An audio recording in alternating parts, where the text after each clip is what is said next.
This charming country pub was once the headquarters of Britain's most lethal and murderous smuggler gang. Find out where I am in just a moment.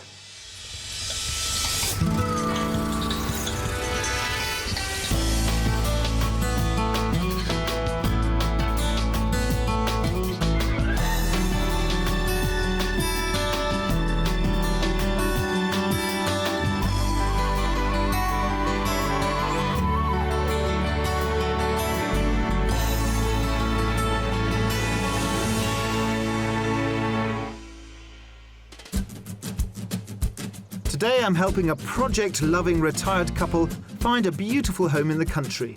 And our first two houses go down a storm. It's a stunning-looking house in a lovely location. What an astonishing house. I've never seen anything like it. But then our mystery house really puts them in a spin. Oh, wow. I'm actually speechless. Today I'm in the village of Hawkhurst in Kent. And back in the 1700s, because of expensive tax on luxury goods like tobacco, silk, brandy, Kent was awash with smugglers. None more famous than the Hawkhurst gang, 20 or so men who instigated a 20-year reign of terror, extortion and violence. And at the height of their criminality, they were using 500 horses to transport 11.5 tons of contraband in one night. But eventually the law caught up with them, and in 1749 they were all hanged.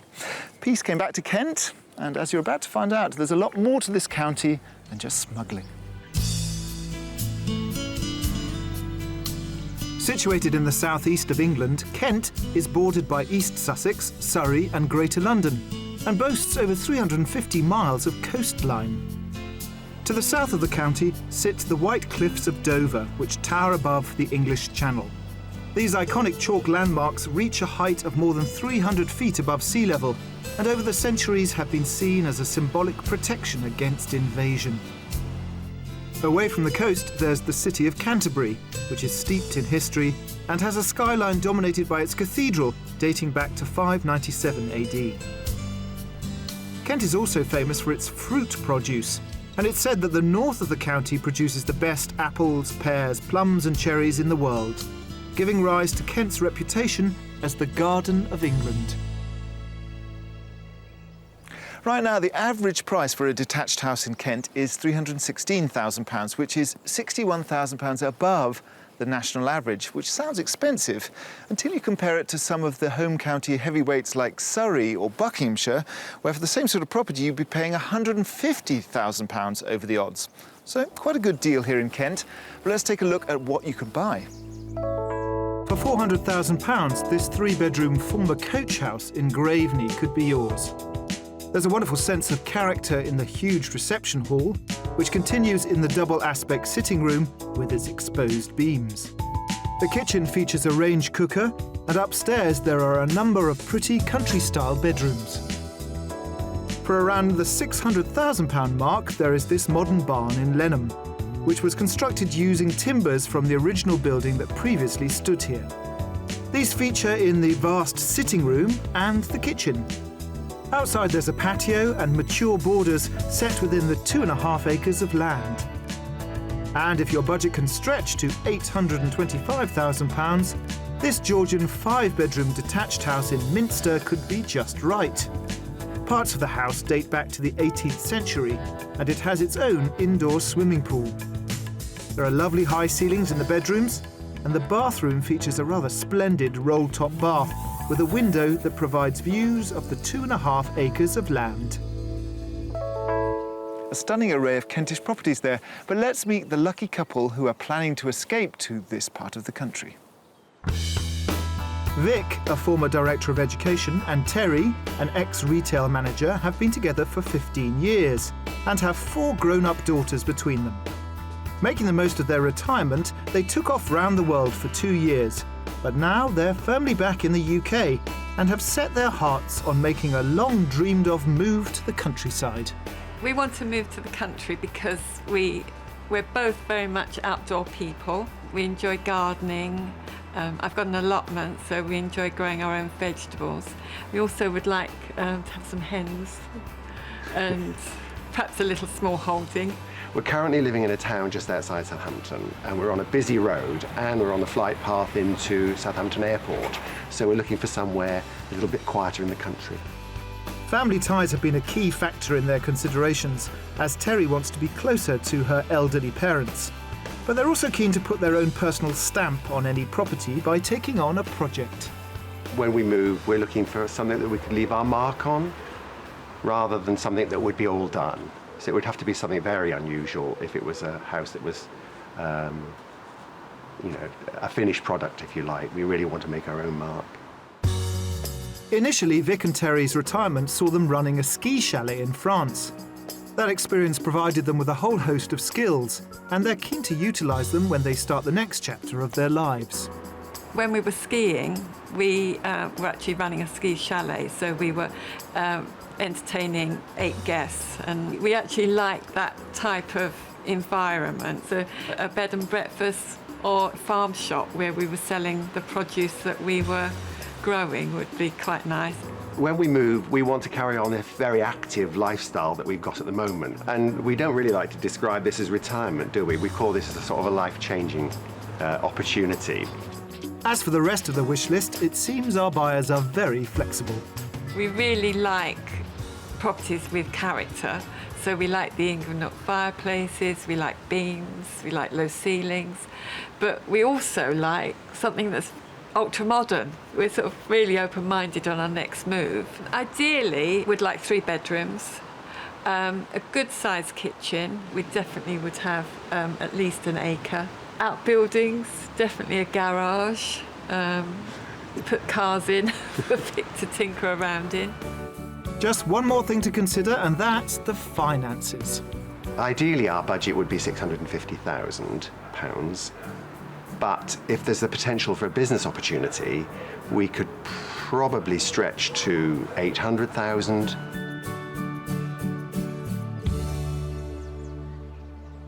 After 2 gap years, Vic and Terry have been lured back to the Garden of England to Kent to put down their roots again. I'm slightly worried about how relaxed their wish list is, however, because they seem to like everything, every style of house, every property, and sometimes lots of hidden no-nos appear as we go on the house tours.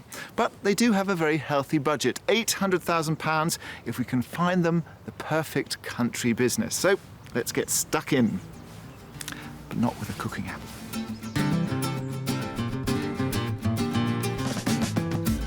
Vic and Terry want to move to Kent to be nearer her parents in Sevenoaks, so we'll be looking for properties within striking distance of there. I'll be showing them 3 fantastic homes, but I won't be revealing the price of each until they've had a guess first. The final offering is, of course, our mystery house, a proposition that will push their imagination to the limit. We were quite struck by the fact that you seemed very relaxed about what sort of style you wanted. What are your absolute no-nos? I suppose the no-go would be something that's absolutely finished. Right. But not necessarily, because it could be a wow, and the mystery house could be... You're giving me loopholes everywhere I look. It's It could be a complete wow, and we'd say, oh, this beats having to do it up for the next 2 or 3 years. But usually the houses that we've bought, we've liked to make our mark on them. And the business side, are you sort of committed to the business side of it? We are, yes. I mean, a bed and breakfast, which everyone seems to want to do, seems to be the best idea because it's one that you can pick up and drop down. The B&B was our first option, but we're also interested to see what else there could be. Yeah. Well, we've got lots of lovely houses lined up, so you better like them all. Oh, I'm We're sure really we will. looking forward to it. Come with me, lead on. Lovely. Vic and Terry have a budget starting at £600,000 for just a home, but up to £800,000 for a property with added business potential. However, they have a very wide brief in terms of style and are happy to view old or new houses. They'd also like 3 bedrooms, a large kitchen for entertaining, a garage for Vic to tinker in, and enough land to keep chickens and grow their own veg.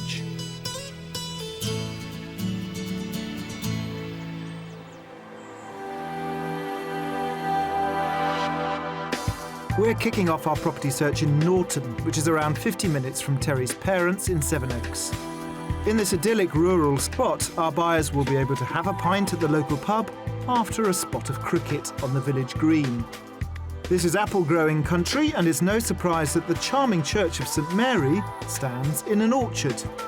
Our first property is a substantial house at the end of a quiet village lane. So, house number 1, here it is. Wow. Stunning. Tucked down a little cul-de-sac, very quiet. Parts of it, the bit that we're looking at here, actually dates back from 1490. Wow. Looks very interesting. It's a stunning looking house in a lovely location. So let's go and have a look. Lovely. As with many country properties, I'm taking them round the back of the house, straight into a room which has been beautifully finished. Into the kitchen. Lovely, really nice. No room to eat, have a table, but... Well, it goes straight into this, which is a sort of breakfast dining room, All right. which you can have a look at later. But the units are very, very nice. Nice worktop, granite worktop, and a nice big range. Oh, good It's a quality shame. units as well, and Yeah. you know, the wood finish is particularly attractive. The owners have been here about 6 years, and they've done a lot of work. They completely renovated it from top to toe. Yes, it's been done beautifully, hasn't it? Well, the layout of the house is kind of because of its historic constraints. So this is the older part.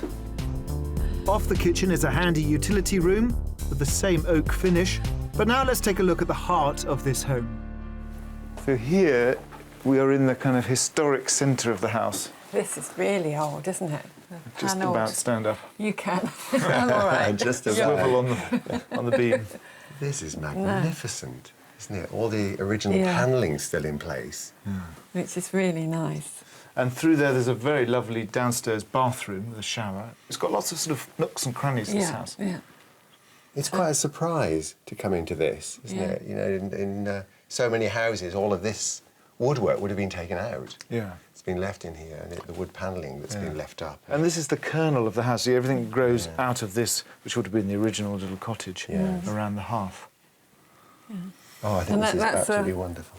It looks like it's a working fire too, Yeah, which is absolutely. really nice. Yeah. This is a log burner, and there's another one in your sitting room, which is through here.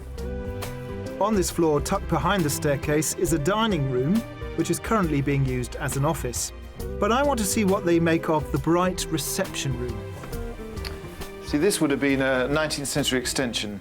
Oh, wow. So this is the more modern part of the house. What do you think? It's extremely light room, isn't it? It's got windows on 3 sides and a good aspect, you know, good view of the gardens. I think our first impressions are it's a little on the smaller size. It was originally 2 rooms, so you should count your blessings. They took out the separating wall, which had a fireplace in the middle. They've done it really effectively. I think they've done a super job on it. But I felt it takes a little dip in your Well, 3 only that, you know, I think we would be churlish if we were saying that we didn't think there was a lovely house, and always it's going to be a compromise, and maybe this is the compromise, the sitting area, because the other rooms are, I think, are stunning so far. Upstairs you have 4 bedrooms, all good size. Let's go and explore them. There's been a measured response to this room, so I wonder what they're going to say about the bedrooms upstairs. At the top of the landing is a stunning modernised family bathroom. So bathroom here, but we're going up here. Then it's up another couple of steps to reach the room where they would sleep. So this is the biggest bedroom, the master bedroom. None of them have en suites though. No. That's a little bit disappointing in a house this size. Well, you do have next door, you have some steps up to a little boys' room. Not a little boys' room, but you could make it a little boys' room if you wanted to turn that into an en-suite. Oh, right, okay. Because then you'd sacrifice A bedroom. a bedroom. But you said you only wanted 3. So. Yeah. This is a lovely room, and it's got super views out onto the garden as well. So. Yes. A lot of the house does revolve around the views of the garden, because the gardens are quite spectacular. Look forward to seeing it. Stunning from here, so what they're like from outside. Instant gratification, I can show you. Lovely. Also on this floor are 2 spacious double bedrooms, both with exposed timber beams. Outside this property is a double garage situated across the driveway, and the entire house sits in an acre and a half of garden that I think will especially appeal to Terry. You're clearly going to be busy in the garden. Is there enough in the house for you to do? I don't think so. I think it's very much done. I mean, I don't think there's anything we would change. But first you need to know the price. Or rather, I need to know your guess of the price. Now then. Who's going to go first? Go on then. It looks like it's you. Well, looks like me. Probably about 625. My inclination is to say just under 600. So 599. 599. OK, so this house is on the market for 695. 695, wow. Really? So it's up above your budget, but the owner has made signs that she would be happy to sell it in your budget. Yeah. OK. So there's always space for negotiation on these country properties. Have a look around inside, see what you think. Again, there's bits we didn't show you, so have a wander around. And then I'll meet you at the front when you're done, and then we can go and look at the next one. OK. All right, thank you very much. In you go. Let's go. On the market for £695,000, this Grade 2 listed property gives them a spacious family home which requires no work. It features 4 reception rooms, 4 bedrooms. Outside there's a large garden with a well-established vegetable patch, and of course that double garage. If I had a reservation, it's about the fact that it's been done too well. There's nothing in there for us to do, but overall I thought the house is lovely. I love the allotments and the greenhouse. I can see myself pottering around there for hours. Beautiful apples, but that's a lot of Bramleys. You better start baking right now. They are really Very good. So if you want to pull the door behind you, we'll go on to the next house. I love Right, lead on.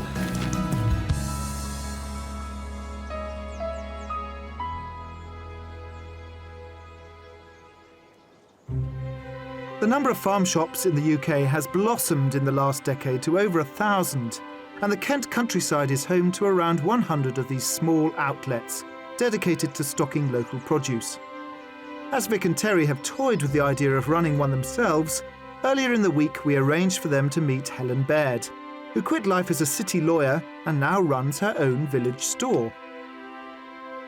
Helen aims to keep food miles to a minimum by sourcing as much of her produce as she can from a 10-mile radius. She sells a wide range of products, including meat, veg, and homemade cakes. Helen, I'm really interested in the range of produce that you've got. Well, we like to have continuity on the shelves because we can't compete unless we do, but we're just changing seasons, so we have lots of new things that are coming through. And there's no waste from the shop, as everything gets recycled in one way or another. Now, these sausages are actually from about a mile from here, and we feed the pigs on our scraps of fruit and veg, which is past its best, and they come back as sausages. So, that's Complete the circle. Yes, recycling at its best. The area has a great food network, and to see where Helen sources her sausages, Vic and Terry went a mile down the road to Carabin Farm to meet local pig farmer Carrie Anning. These are my pigs. This is honeysuckle and bluebell, which are saddleback pigs. Want to give them some food? Love to. There you go. There you go. They look like a marrow. So, tell me, why are these rare breeds? These are rare breed pigs basically because they grow slower, so they don't mature as quickly, and a rare breed pig generally will only go into breed twice a year. Small producers like Carrie are vitally important in maintaining the survival of good local produce. And it's not just the pigs that need support. 20 minutes away in Sutton Valence are the orchards of fruit grower Ros Day, who's been making award-winning juice and cider here for the last 5 years. Here we have part of today's harvest. Now, these are called bins, and we've just worked out that probably there are about in the region of £16,000 in these bins. So how many pickers would you actually have for this amount of pears? We've got 5 pickers, and they'll each pick about 5 bins a day. Wow. So it comes to about 25 bins a day. And if you'd like to try some, Yes, please have a glass. I'd love to. Kent was once known for its wealth of orchards, but these have been in decline due to the influx of cheaper imported fruit. Oh, that is really nice. Can you taste the honey? Absolutely delicious. It's small farmers like Ros who are working to reverse that decline. She has 30 acres of orchards, yielding 150 tonnes of pears per year. But for now, it's time to get back to the house hunt and see if we can tickle our buyers' taste buds for a potential home.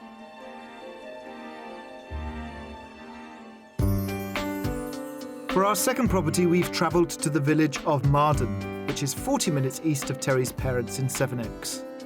Around 11 miles from Marden is the town of Cranbrook, a peaceful location full of the county's renowned white weatherboarded houses and winding medieval streets. There's a charming old-world feel here, with no chain stores and just an eclectic mix of independent shops.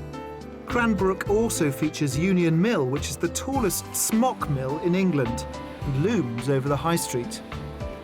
Set near a road, the house I'm showing them is an amazing property with an exterior in true Kentish style.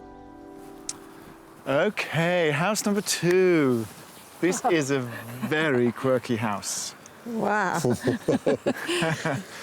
Essentially, you do have 2 houses. You have a house from the 1600s, and then stuck on the front, you have a Georgian property. Yeah. And they're literally just stuck together. All right. You'll see this when we walk around inside.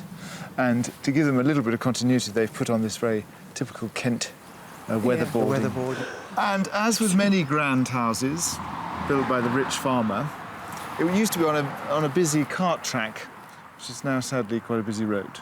Yeah. So a little bit of traffic noise, which is an obvious downside. Let's go inside.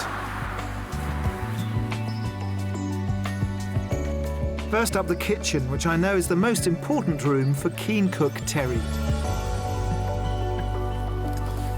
So you really have to mind your head here. Yeah. Oh, yeah. This is definitely a working farmhouse kitchen. It certainly is. Superb.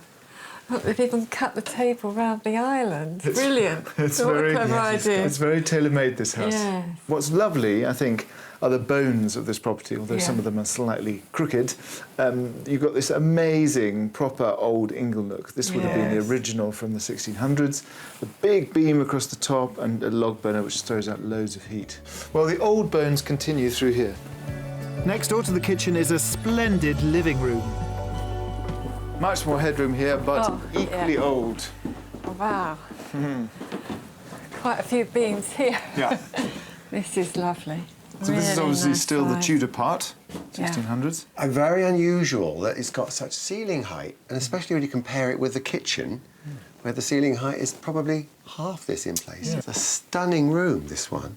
It's definitely got the character that we like. Yes. Yeah, I can see our furniture in here. Again, what's curious about it is this. This is very big, 17th century cottage, farmhouse, but at the front, this is very different. Oh, wow. Oh. This is very grand. So we didn't notice you carrying us off to another house, to house number 3. It's so abrupt, the change of style. It is. What an astonishing house. I've never seen anything like it. So you'll know that this room is pretty much exactly mirrored on the other side. Yes. Yeah. With a lovely big staircase, which takes us upstairs. On the first floor are 2 large double bedrooms and a modernised family bathroom. But I'm taking them to the master bedroom, which is in the old part of the property. Back in the 16th century. So, back at the back in of the time. house, completely back in time. Yeah. More beams. And a little ensuite through there. So. Southern ensuite as well? Oh, that's a plus then. I didn't think it would here. Yeah, so they've wangled one into what would have been a cupboard, I imagine. No, this is a nice room. Lots of storage. A little sort of dressing up Corner. platform there. Unique isn't the word for this place. I've never seen anything like it. And that strange sensation of going from one period, you know, jumping 200 years, 300 years. Should we do it again? Is this Doctor Who or is it? No need for a TARDIS here. A few steps up a half landing takes us to another large bedroom, this time in the Georgian part of the house. Out the other end. Back again, a few more centuries. They're lovely, these arches. I love the arches. Big alcoves. Yeah. Lovely sized bedroom. Lots of space without being, you know, without being too big. There are 4 bedrooms. 3 are, you say, really good. One is smaller and more wobbly. Got a very slopey floor. But it's a very unusual property. Definitely got a lot of potential. Well, if you think there's potential in the house, where do you see the potential in the garden? Outside, there's a large expanse of well-tended lawn and the garage they asked for. But I'm keen to show them a building in the garden which I think could provide the business opportunity they wanted. So, Wow. it's very sweet. It is very sweet. It's a Very. sort of self-contained, well, whatever you want it to be, a annex for your parents. Mum and Dad. Yeah, a granny annex or a holiday let. You got one Yeah. big bedroom upstairs with a double bed and a little toilet upstairs, and there's a bathroom down here. Well, let's just go outside and talk about money then. Oh dear. Yes. Well, hopefully they won't need to be despondent, but there is only one way to find out. So you get the full view of this hybrid beast. Amazing. Absolutely amazing house. What do you think it all costs? I think it's round about 850,000. And I think 775. Split the difference is on for 800,000. Wow. So that's the price Yes. Yeah. they are asking. But I think that's actually very fair. Have a look you. around, and I'll see you at the front. Thank you. For £800,000, this fascinating property more than delivers on their wish list. There is a large farmhouse-style kitchen and dining room, which should provide enough room for entertaining. It has 4 bedrooms plus a detached cottage in the garden, which could make a ready-made business for them. It's the most amazing house I think I've ever seen. Enormous potential, and not a lot of money needs spent on it to bring it up to the sort of thing that we'd be interested in. And I could really see us putting our mark on it and being very comfortable. Guys, aha, there you are. We're here. Thank you. I drag you out. Just about dragging and kicking. Oh, that's a good sign. So 2 houses down. Time to Yeah. have a little reflection.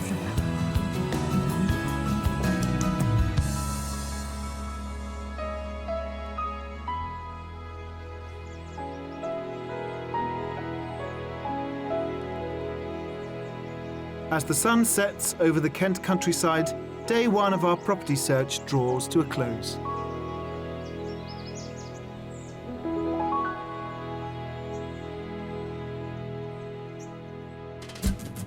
Former Director of Education Vic and his wife Terry, an ex-retail manager, are hoping to use their experience running chalets to find a home with business potential in the countryside. So far, out of the 2 properties they've seen, it's the quirky nature of house number 2 that's been their favourite. This is lovely. I think this is really us. But I might be about to change all that when I show them our mystery property. How astonishing is that? And I get to walk in some very famous political footsteps.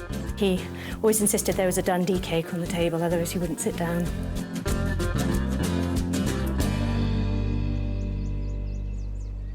Day 2 of our property search, and I have to say I was quite worried yesterday about the road outside the second property, but Vic and Terry are incredibly positive about everything.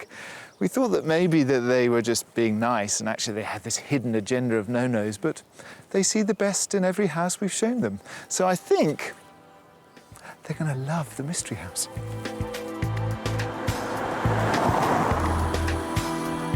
So we're off to see the mystery house. What do you think the mystery house will be?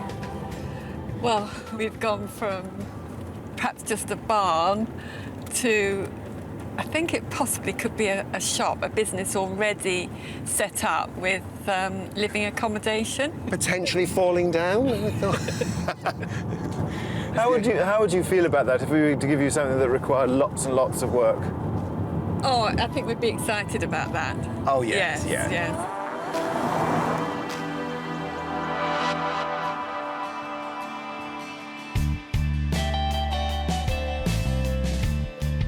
Well, I'm not showing them a ruin, but they will have to use their imaginations for our mystery property.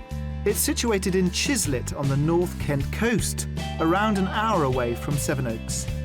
The nearest hub for amenities is the seaside resort of Reculver that became popular in the 1930s. And the most famous landmarks here are the towers, known as the Twin Sisters, which are all that remains of a church demolished in the 19th century. The property I'm showing them is a real eye-opener, and I'm hoping they'll understand just why I wanted them to see it. So. Ha-ha! Oh, God, this is stunning. Absolutely. Absolutely. how astonishing is that? As you can see, it's a building site, so we've got all our gear because we're going to be going around. It's still being built. It's not actually on the market yet. And this is a completely new steel frame construction. It's a work of art. It's more than a work in progress. It's just fantastic. Are you good at walking around building sites and imagining what goes where? Oh, yes, yes. Oh, right, well, I'm going to have to ask you to put these hats on. Oh, I know. Well, that's an improvement for me. Let's go. I'm glad this property has gone down so well, as I think this extraordinary building offers Terry and Vic an amazing residential home and a tremendous business opportunity. I'm taking you straight into the master bedroom because you have 4 bedrooms, also on one level, this bit. You have 4 bedrooms, this is the master because of this amazing view. Stunning view out over the sea. Yeah, you've got the Reculver Towers, which are the sort of the ruins there you can see on the horizon. But what's lovely about it, I think, is that all the finish is so beautifully done. There's lovely green oak throughout. No expense spared. Let's look at the main room. It's back along the corridor, which is the spine of the house and holds 3 double bedrooms. But we'll take a look at the impressive double-height reception room. This is a fabulous room. God, Huge. Oh, I can't believe it. Pretty spectacular, isn't it? fabulous room. Really Have great. you ever had anyone cry? Because I'm actually moved. I think it's lovely. It's absolutely... What is it? The whole feel of the house, the area. I think it's just really, really nice. It's a stunning house. It's some Yeah, fabulous touches. We haven't been to the windmill yet. That's the kitchen. Vic and Terry have said they wouldn't mind quirky, and what could be more unusual than an octagonal kitchen set in a windmill? Now, this is the windmill. So exciting. And as the plans stand, what you're going to have is you're going to have a transparent glass covered walkway that goes from the sitting room up into what's planned to be the kitchen.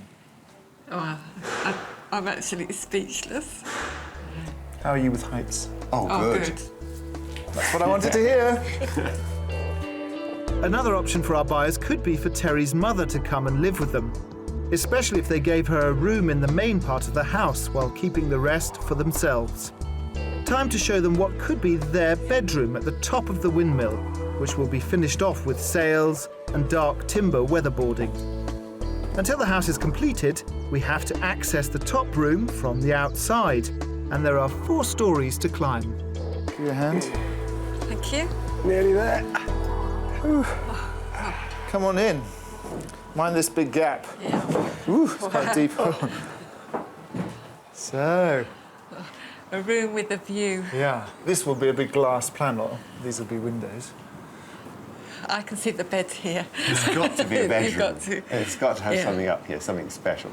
So the developer has it that this is actually a sitting room. Yeah. And underneath here, this is a smaller room, which would be a library, and then underneath again, a bedroom or a study. Right. Right, let's talk price. What do you think it is actually on the market for? 900,000. Out of our price bracket. And I think it's right at the top as well, so I'm going to say 850, just because I want it. It's on the market for £795,000. Wow. Oh dear. I'm really, really bowled over. I didn't think you would come this close to something that we really are very, very excited about. Oh, I think it's fantastic. Well, we're going to have to make our way down, and then Wow, we I can can't take it from believe there.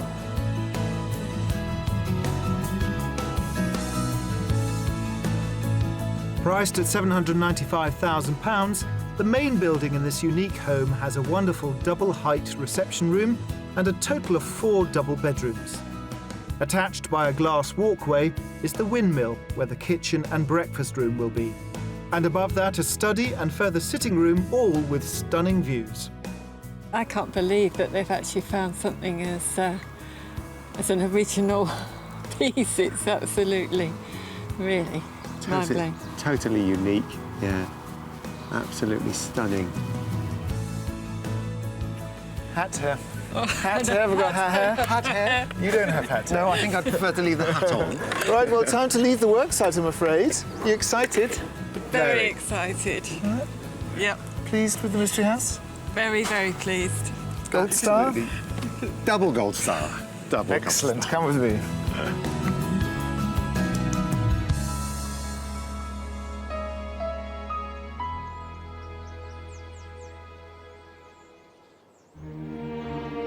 Kent as a county is well known for its superb architecture and has an astonishing 17,229 listed building entries. However, perhaps one of the most characterful and colourful is this unique, originally Elizabethan manor house, which was home to one of the country's greatest statesmen, Winston Churchill.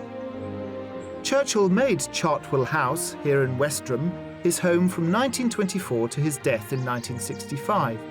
It was his private retreat from the world of politics, and I've come here to meet the house and collections manager Alice Martin to find out more about this great man and his love of this property. Alice, so this is Churchill's sort of family home. Yes, this is where he raised his family, and they moved here in the 20s. Why did he pick this one? It's not the most sort of imposing stone. No, he fell in love with it because of its amazing views over the Weald of Kent. He bought this house in 1922 and very naughtily did not tell his wife until after he'd bought it.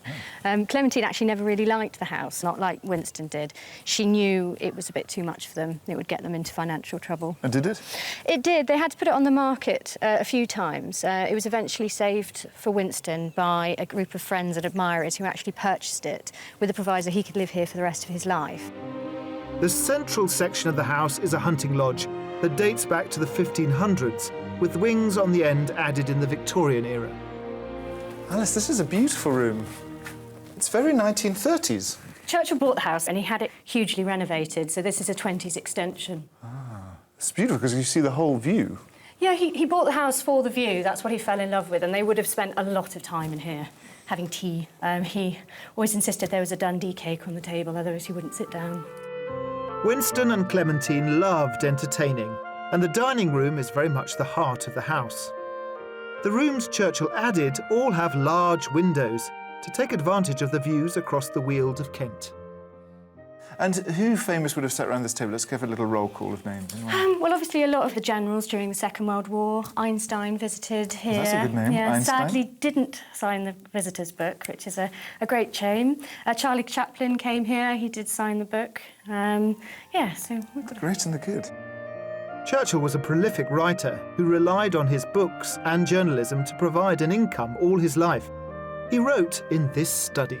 He did most of his work standing up at the desk. He liked to pace backwards and forwards, and he dictated to either a machine or a secretary. Really? Yeah. And is it full of, are there gifts? It seems like a very modest family home. It doesn't seem like a big stately home. It is, but sort of everywhere you look, there's something. I mean, we're standing on a carpet, which was a gift to Churchill from the Shah of Persia for his 69th birthday. And it actually used to have tassels around the outside, but as I said, he used to like to pace up and down, and he actually used to trip over them, so he cut them off with a pair of scissors. Cut off? Yeah. Cut off the Shah's tassels. He did, indeed.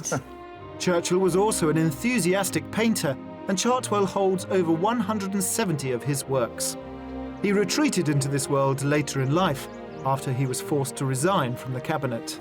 There's a huge number of pictures. Are they part of the kind of National Trust, or...?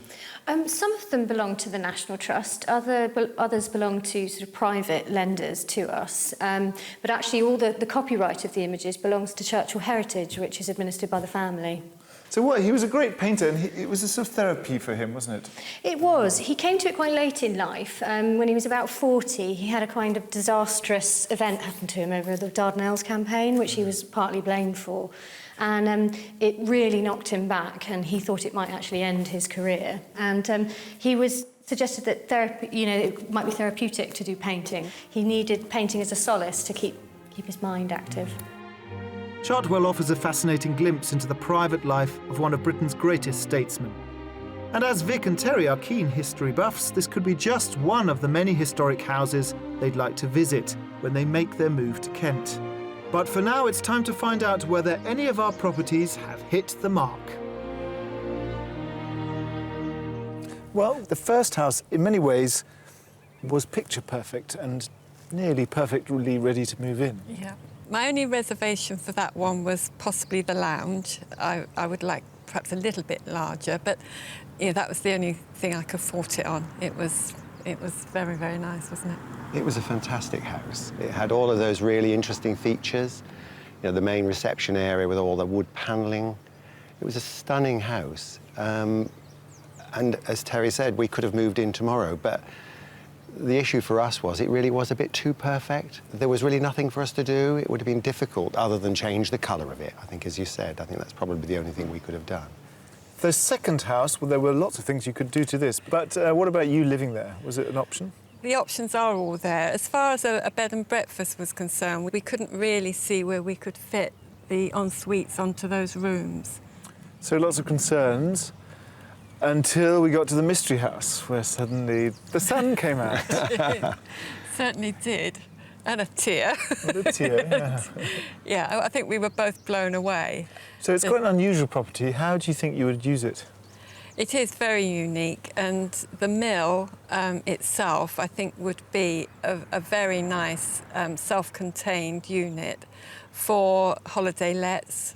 So lots of options. Lots of options. What happens next? We've already started talking to the builder because we've got lots of ideas, so we have moved quite quickly. Practically you've moved in. Almost, yeah. We could be in for Christmas, so... So I'm assuming that the mystery house was your favourite? Absolutely, yeah. The mystery house just blew us away. It took us into an area that we didn't think for one moment that we would have been interested in. I mean, geographically. Well, best of luck. Thank you so much. Thank you so much.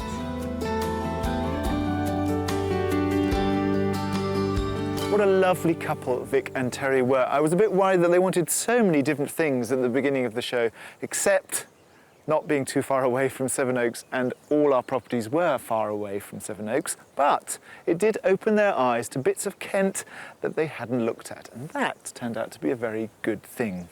So if you've fallen in love with rural Britain, then make sure you come back for more next time for Escape to the Country. Vic and Terry remain keen on the mystery house and are waiting with bated breath for it to be finished before they decide whether to make an offer. If you would like to escape to the country in Wales, Scotland, Northern Ireland or England and need our help, please apply online at bbc.co.uk/beonashow.